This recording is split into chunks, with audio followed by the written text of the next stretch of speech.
Olá, galerinha do oitavo ano, tudo bom com vocês? Estamos aqui mais uma vez para uma aula de artes comigo, professor Eduardo.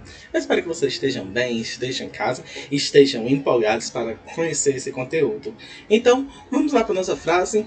A nossa frase de hoje, ela diz o seguinte. Ela é uma música do Gilberto Gil, que diz: Anda com fé eu vou, que a fé não costuma falhar. Então vamos ter fé que esse momento vai passar, que todas as coisas ruins que estão passando, que está acontecendo, passe de uma forma bem rápida e que a gente siga com bastante fé, acreditando que logo logo isso vai passar. Enquanto isso não passa, enquanto continuamos nesse distanciamento, pelo menos escolar, podemos dizer assim, em relação a alunos e professor, vamos continuar nossas aulas, vamos continuar conectados, aprendendo dessa forma um pouquinho diferente, mas que tudo vai dar certo. E vamos para a nossa agenda de hoje, que diz o seguinte, capítulo 7, que corpo é esse? Que corpo é esse? A gente vai conhecer um pouquinho sobre isso, sobre como utilizar o corpo para ficar em evidência de forma artística. E o tópico diz justamente isso, o corpo em evidência. Para casa fica a atividade na página 114, 115. Então, vamos lá? Para iniciar nossa aula, dar início, peço que vocês observem com bastante atenção essa imagem e busquem responder algumas perguntas que estão aqui do lado. E as perguntas dizem o seguinte: o que essa imagem retrata? Você sabe dizer como as diferentes linguagens artísticas utilizam o corpo para fazer arte? Você acredita que o corpo pode ser transformado em um suporte artístico? Será que o nosso corpo ele pode virar uma obra de arte? Então, trazemos para vocês essa imagem desses índios, onde eles trazem no seu corpo expressões artísticas, que são essas pinturas que são feitas no seu corpo. Lembrando que cada pintura dessa depende muito da tribo em que eles são, depende muito da expressão do que eles vão fazer, se é um ritual, se é uma questão festiva ou até mesmo para um combate, podemos dizer assim.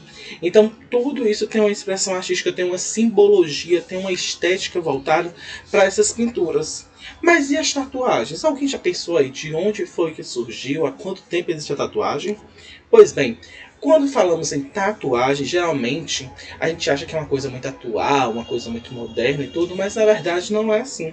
Desde as primeiras civilizações, exatamente no Egito, foram descobertas duas múmias que possuem tatuagem, que foram encontradas tatuagem. Isso, um homem e uma mulher. Imagine isso acontecendo há cerca de 5.000 anos atrás.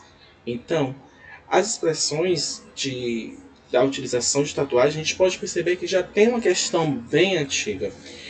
E aí o corpo se torna a base dessa expressão. E em alguns locais, como já falei, por exemplo, com os índios, a uso dessas marcas, essa tatuagem, elas são muito importantes para alguns locais, para algumas religiões, para alguns movimentos, para algumas reuniões, seitas. E hoje pintar o corpo, mesmo que seja de uma forma definitiva, que nem as tatuagens, ou temporariamente, como pinturas, constitui uma parte da identidade. Isso acontece, como falei, em algumas comunidades indígenas. Isso faz parte de manter a tradição viva, de tentar manter presente todos os costumes. E aí eu trago para vocês uma das civilizações, podemos dizer assim, que possui como base bastante importante a utilização dessas pinturas, que são os maoris. A cultura maori, eles são rica e muito interessante. Eles são de extrema espiritualidade. Tudo presente na natureza é sagrado, representa deuses e estar vivo. Uma montanha, por exemplo, pode ser irmã da outra.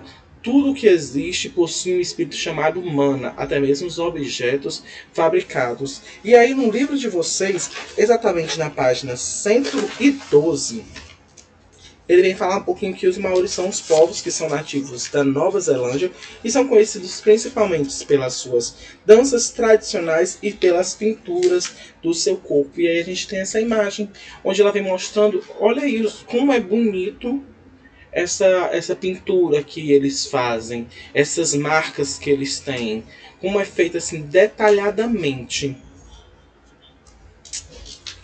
E então, seu corpo ele pode se transformar em arte. O corpo virou arte.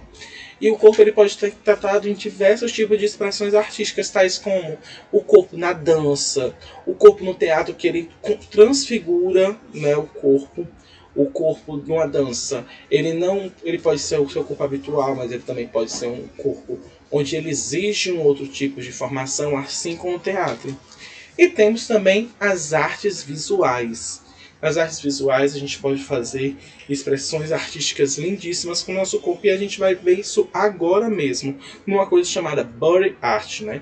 Ou body art, que é a arte no corpo, ela é uma tendência artística contemporânea que surgiu na década de 60 nos Estados Unidos, na Europa, e sendo sua principal característica o uso do corpo. O seu corpo ele é o suporte artístico de intervenção para a realização desse trabalho. Dessa maneira, o corpo humano, seja do artista ou de alguém, algum modelo que esteja participando, passa a ser uma tela, se aproxima muito com a body paint, né? Body paint, ou pintura corporal, bem como comunicar ideias. Mais importante é veicular que o artista vai explorar sua obra viva. E quais são as principais características do body art? Lembrando que essa parte aí não tem no livro de vocês, então é interessante que vocês façam essas anotações, certo?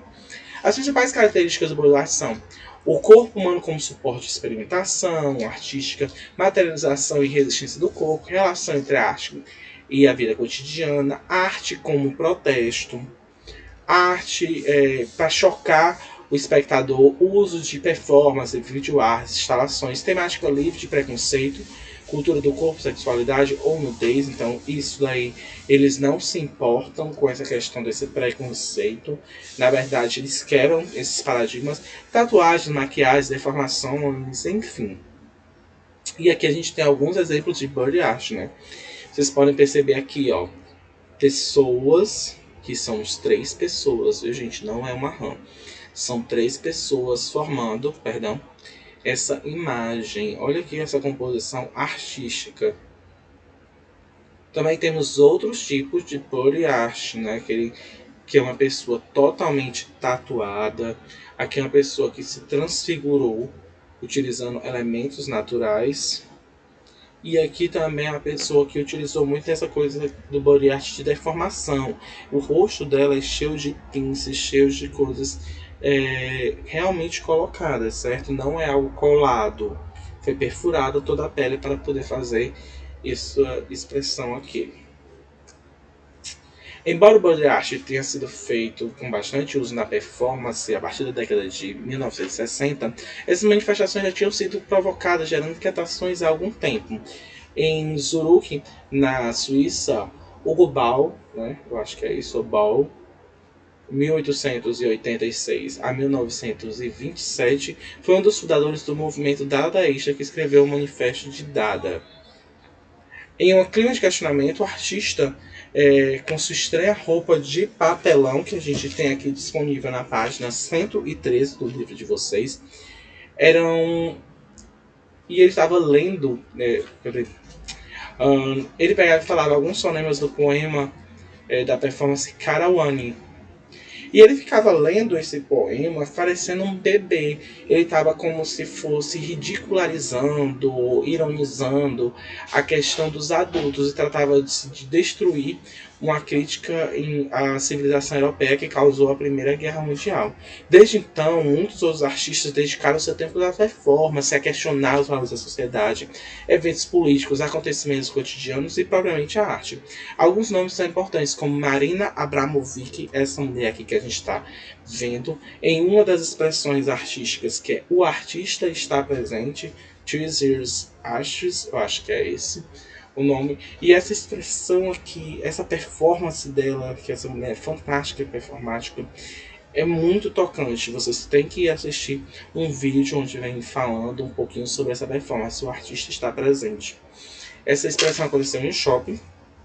E ela pegava, passava, ficava com os olhos fechados, e após ela abria esses olhos e já tinha uma pessoa sentada, e ela passava um bom tempo apenas vendo essa pessoa. E aí várias pessoas, cada uma com sua reação, com a sua forma diferente. E é muito interessante isso, que ela tentava entender aquilo que a pessoa estava passando naquele momento através do olhar. Significa que o olhar fala mais que mil palavras. Ficamos por aqui, gente. Essa é a nossa aula de hoje. Para vocês, fica a atividade da página 114 e 115. Um beijão para vocês e tchau, tchau.